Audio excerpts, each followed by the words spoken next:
Subscribe कीजिए हमारे channel को और बेल आइकन को प्रेस कर दीजिए ताकि आने वाली वीडियो हमारी आप तक पहुंचे सबसे पहले। आज हम घर के ही दाल चावल से मिठाई बनाकर तैयार करेंगे जो बहुत ही टेस्टी होगी। तो चलिए इसे बनाना शुरू करते हैं और देखते हैं कौन सी दाल और कौन सा चावल चाहिए है हमें। तो यहाँ पे मैंने 1/3 कप मूंग की दाल ली है और ये बिना छिलके वाली दाल है जिसे 2-3 घंटे पानी में भिगो दिया था धुलकर। ये फूल गई है, इस तरह से तोड़े तो ये टूट रही है। तो इसी तरह से हमें दाल को लेना है। अब हमने साथ में चावल को भी पानी में भिगो दिया था और ये भी फूल गया है। पहले हमने चावल को अच्छे से धुल लिया था और फिर पानी में भिगो दिया था। ये भी हमारा अच्छे से फूल गया है। तो 2 से 3 घंटे लग जाते हैं इनको भिगोने में। जब ये फूल जाते हैं तभी हमें इनकी मिठाई बनानी है। अब हम इन्हें छान लेते हैं।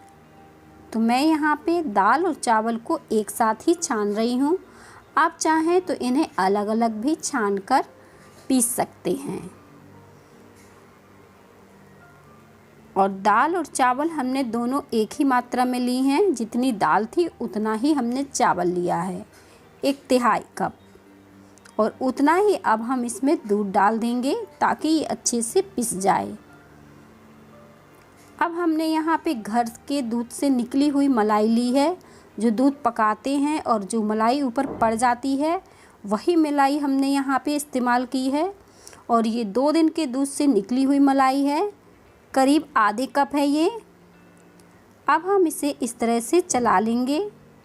और जो दाल हमने पीसी थी देखें कितनी महीन बढ़िया से पीस के तैयार करके रखी है। इसी तरह से आपको पेस्ट बनाना है दाल और चावल का। अब मलाई की जगह आप घी का भी इस्तेमाल कर सकते हैं। जैसे क्या होता है कि कई घरों में मलाई नहीं होती है तो आप इसकी जगह घी का भी इस्तेमाल कर सकते हैं। आप इसमें 1/3 कप घी डाल दीजिए मलाई की जगह और इस मिठाई को बना लेंगे। अब हम मलाई को थोड़ा सा पका लेंगे क्योंकि ये मावे का काम भी करेगी। तो इस तरह से हम मलाई को पका लेंगे थोड़ा सा गाढ़ी होने तक और इसका एक्स्ट्रा दूध जल जाएगा। अब हम इसमें जो दाल और चावल हमने पीस के रखा है इसे डाल देते हैं। और देखें अब हम इसे इस तरह से चलाते रहेंगे। और अब हम आँच को बिल्कुल धीमा या मीडियम पे कर देंगे ताकि हम इसे अच्छे से भून पाएँ। जितना अच्छा हम दाल चावल भून लेंगे मिठाई हमारी उतनी ही बढ़िया बनेगी। कोई भी कच्चापन इसमें नहीं रहेगा। आप देख रहे हैं ये जो हम भून रहे हैं दाल और चावल एकदम मावा के जैसे लग रहा है, बहुत ही बढ़िया दिख रहा है ये। तो अब हम इसी तरह से भूनते रहेंगे। इसका हल्का सा गुलाबी कलर सा ना आ जाए या फिर इस तरह से ये भुरभुरा सा ना दिखने लगे। इस तरह से ही भुरभुरा सा दिख रहा है, यानी ये अच्छे से भुन रहा है। अब हम इसमें चीनी ऐड कर देते हैं, आधे कप। चीनी अपने टेस्ट के हिसाब से थोड़ा सा कम या ज़्यादा भी डाल सकते हैं। और देखें जब हल्का सा कलर दाल का चेंज हो गया है तभी हमें चीनी को डालना है। और ये 1 गिलास हमने दूध ले लिया है।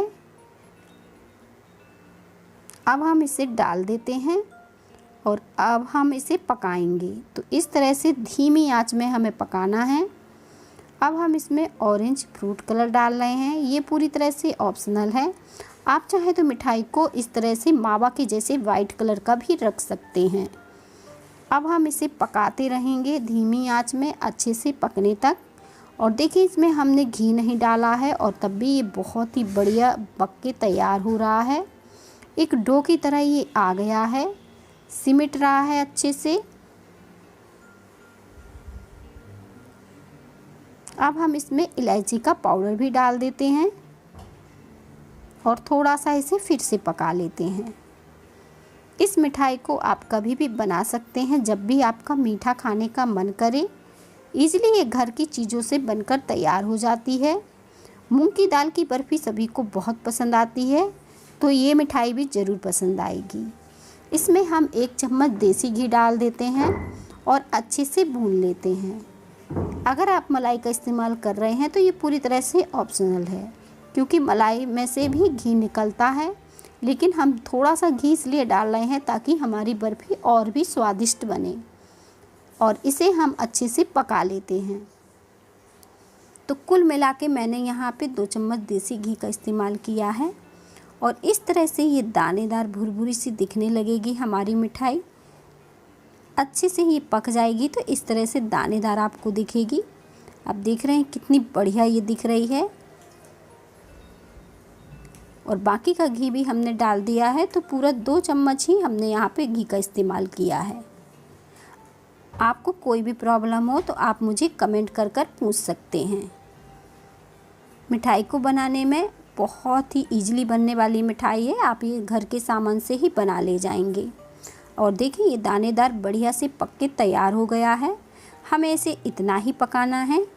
अपनी पसंद के इसमें आप ड्राई फ्रूट भी डाल सकते हैं। मैंने थोड़े से काजू ले लिए हैं और इन्हें डाल दिया है और बस अच्छे से मिला लेते हैं और गैस को बंद कर इसे अब हम सेट करने के लिए निकाल लेते हैं।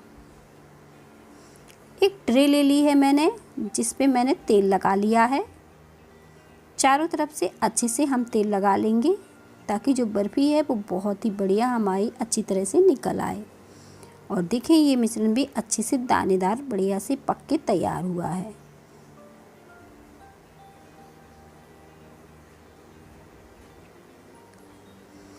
और अब हम इसे ट्रे के ऊपर इस तरह से सेट कर देंगे और अब हमें इसे अच्छे से चिकना कर लेना है। तो आप छोटे चम्मच की सहायता से इसे अच्छे से चिकना कर सकते हैं।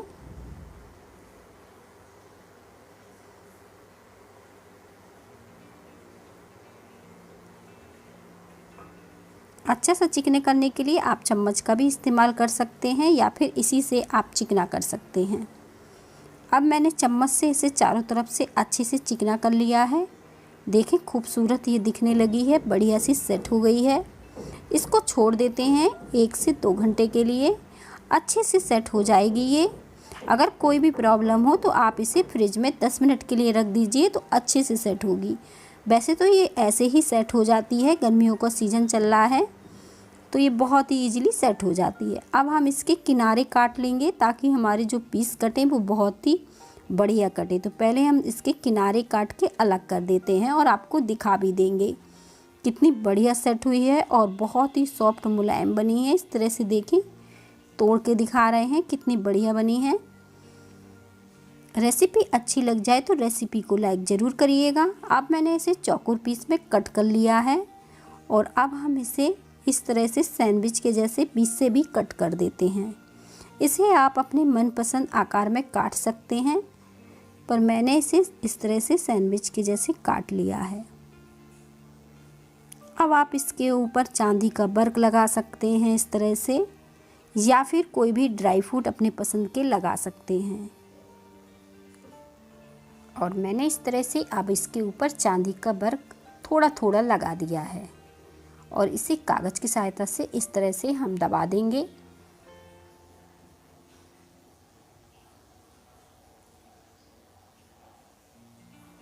और मिठाई हमारी बनके तैयार है। मिलेंगे इसी तरह की और नई नई रेसिपी के साथ।